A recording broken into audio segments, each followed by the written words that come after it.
este jueves de salud mental. Doctor Vicente Vargas. Bueno, estamos aquí conversando con el doctor Luis Vergés, psicólogo, especialista en temas de violencia.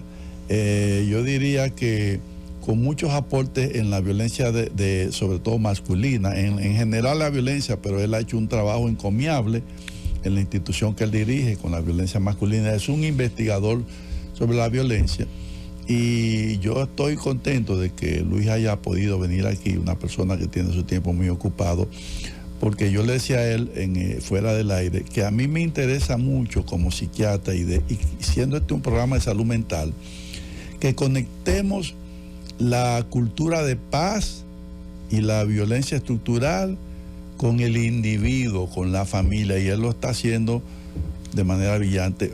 Luis, ahorita fuera del aire, tú me comentabas de un trabajo que habías leído y que no recordabas bien el autor, pero a mí me pareció muy interesante ese trabajo donde tú comentabas la conexión entre la violencia, lo emocional y la cultura de paz. Me gustaría que tú compartieras con nuestros oyentes eso que tú me decías fuera del aire. Sí, ese autor en su investigación, una de las conclusiones a las que él arribó fue a la relación entre la cultura política, la cultura emocional y la cultura de paz. Y él decía que hay al menos 3 o 4 elementos fundamentales que representan el puente a través del cual se comunica la cultura de paz con la salud mental. Y los 4 elementos de ese puente que él menciona: primero, democracia. Y la democracia depende de una cultura política. Okay. El segundo es la libertad de expresión. La libertad de expresión es fundamental. El tercer elemento que él plantea es derechos humanos, el respeto a los derechos humanos. Y el cuarto elemento es lo que llamamos la equidad en el seno familiar. Y cuando hablamos de equidad, estamos hablando que no predomine el poder abusivo de una persona sobre el otro. Entonces, fíjate cómo esos elementos él los relaciona y ha demostrado incluso en países donde esos indicadores están presentes, los indicadores de salud mental son más elevados también. Entonces, esto es fundamental porque la democracia la podemos llevar al hogar, entendiéndola bien, porque si un padre o una madre no entiende bien la democracia, puede caer en el extremo del liberalismo, confundiéndola con democracia. Democracia es saber combinar reglas, amor y límites. Esos 3 factores son fundamentales. Repítalo: regla, amor y límites. Amor y límite. Usted entiende que esos son elementos o valores que hay que transmitírselo a los hijos cuando somos padres. Exacto, porque desde la familia, cuando tú tienes las reglas son concretamente la disciplina. Un ser humano que no tiene disciplina en el hogar no la va a llevar a la sociedad. Entonces, el principal componente básico de una sociedad para iniciar ese proceso de articular disciplina, amor y límite es la familia. Ya cuando no se logra eso en la familia, tú vas a tener muchas dificultades, porque ese muchacho va a dar problemas en la escuela, y en la escuela van a llegar a un punto que cuando no puedan con él, entonces se puede quedar en un plano de deserción, que es la peor derrota que puede sufrir una sociedad, que un muchacho en edad escolar no estudie.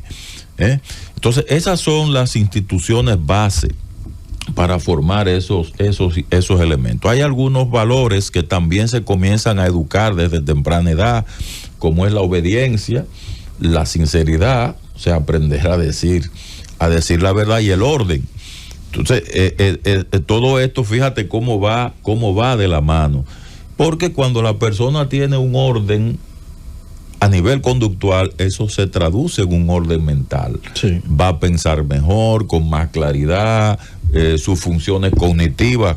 Cognición en psicología y psiquiatría significa todo aquello que nos lleva a tomar decisiones, a valorar opciones, a pensar, analizar, calcular y recordar. Entonces, imagínate, esos elementos no solo dependen de un cerebro que uno tiene, porque yo siempre he dicho que el cerebro no es el que piensa, usted piensa a través del cerebro, que es diferente. Porque si el cerebro es el que pensara, entonces usted lo sacara y lo pusiera en una silla y no va a pensar. Igual que no es una pierna la que camina, no, usted camina a través de su pierna, porque las piernas no caminan solas. O sea, el cerebro es un órgano y el ser humano es un agente. Entonces nosotros somos agentes que tenemos esa dotación y esa capacidad, pero también las relaciones están dadas de manera natural. Sí. Es imposible no tener relaciones, pero el convertir nuestras relaciones con los demás en relaciones de calidad, eso lo hacemos los seres humanos. Excelente, excelente. Roberto, quiero que haga tu comentario, porque a eso que ha dicho nuestro invitado, yo quiero agregarle algo sobre una autora que es Virginia Satir, pero adelante con tu doctor, pregunta. Pero entonces hay una gran deficiencia en la crianza de nuestros jóvenes, de nuestros niños hoy en día, por el alto índice de madres solteras, vamos a llamarle así. Creo que se habla de un 32 punto y algo de las mujeres de República Dominicana, que son las que comandan en el hogar, pero esas mujeres hoy en día tienen que trabajar, tienen que estudiar, y entonces entra un tercero a criar, que quizás no con la misma dedicación de esas madres, a propósito de lo que usted decía, de poner esos elementos como regla en la vida de los individuos. ¿Qué podemos nosotros esperar de esta situación para nuestra sociedad? Sí, lo primero es que preguntarnos cómo se llega a madre soltera. Ajá. Hay muchas personas que llegan a esa condición por la misma violencia. Sí. Otros llegan por la irresponsabilidad paterna y otros llegan por políticas públicas deficientes que no toman en cuenta esa realidad. Y los estados tienen que entender que la estructura familiar ayuda. Sí. Si tú no tienes una estructura sólida, pues obviamente las funciones, porque la familia tiene funciones, están funciones fundamentales que nosotros le llamamos tareas. Ahí las primeras tareas tienen que ver con dar afecto, tienen que ver con fomentar el bienestar. Esas primeras tareas tienen que ver también con el establecimiento de límites. Esas tareas fundamentales no se pueden delegar. No se pueden delegar. Entonces, como no se pueden delegar, tenemos esa dificultad, esa debilidad que tú planteas. Una persona sola, trabajando y sobrecargada laboralmente, sin duda alguna está en una posición de mucha desventaja, sí, para asumir esas tres llamadas tareas primarias. Pero hay una que le llaman tarea secundaria, que es la capacidad de ir flexibilizando la relación con los hijos para irlo adaptando a las edades que ellos van logrando con el paso del tiempo. No es lo mismo tú tratar un niño de 5 años que tratar uno de 10, porque claro, son necesidades diferentes, y ni mucho menos un adolescente. Entonces, que una sola persona tenga que asumir todas esas tareas es lo que nosotros llamamos una sobrecarga. Ok. Adelante, doctor. Muy bien. Excelente comentario, Luis, donde relacionas la evolución de cada miembro de la familia. No es lo mismo un niño recién nacido que un niño de 7 años, que un niño de 12 años, adolescente. Esas diferentes etapas ya Piaget las marcó muy bien. Y otros investigadores han seguido ampliando sobre eso en términos de lo que es la moral, etcétera. Eso es excelente. Yo decía antes de que Roberto entrara que el comentario que usted hacía donde relacionaba las relaciones en la familia lo asociaba con un libro que escribió Virginia Satir, una excelente terapeuta familiar. El libro de Virginia Satir se llama Relaciones Humanas en el Núcleo Familiar. Igual que usted señala, según sus autores, Virginia Satir dice que las relaciones humanas en el núcleo familiar dependen mucho de la autoestima de los miembros. Y la autoestima de los miembros depende del amor que se le ha dado y de que han sido valorados y respetados en sus diferentes etapas. Y las tareas que se le asignan tienen que ver con las tareas propias de su edad, y que los padres los van ayudando, pero siempre permitiéndole a ellos sentirse valiosos. Pero dice esa autora, otro segundo término que usted dice, es que las reglas de las familias son importantes y que las reglas se deben establecer, pero son reglas para todo el mundo, que no es que esa regla es para ti, pero para mí no, porque yo soy esto o soy lo. Entonces las reglas deben ser igual para todo el mundo. Pero una vez se ponen esas reglas tienen que ser respetadas. No es ponerlas para romperlas, o que uno la pueda romper y otro no.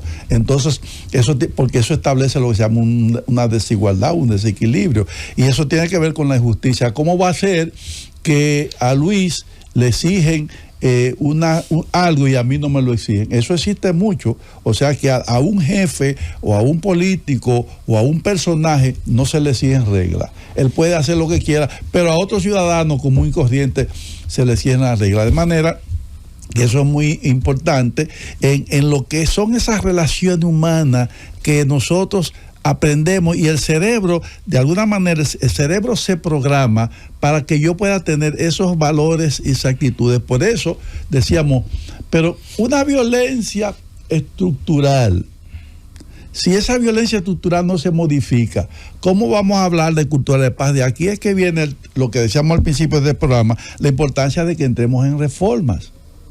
Hablamos, esas reformas tienen que ver con que nosotros entendamos también todo lo que hay en la estructura económica, política, social, administrativa, que no deja que se desarrolle. Entonces yo creo que usted ha venido como dando en el blanco con esos términos.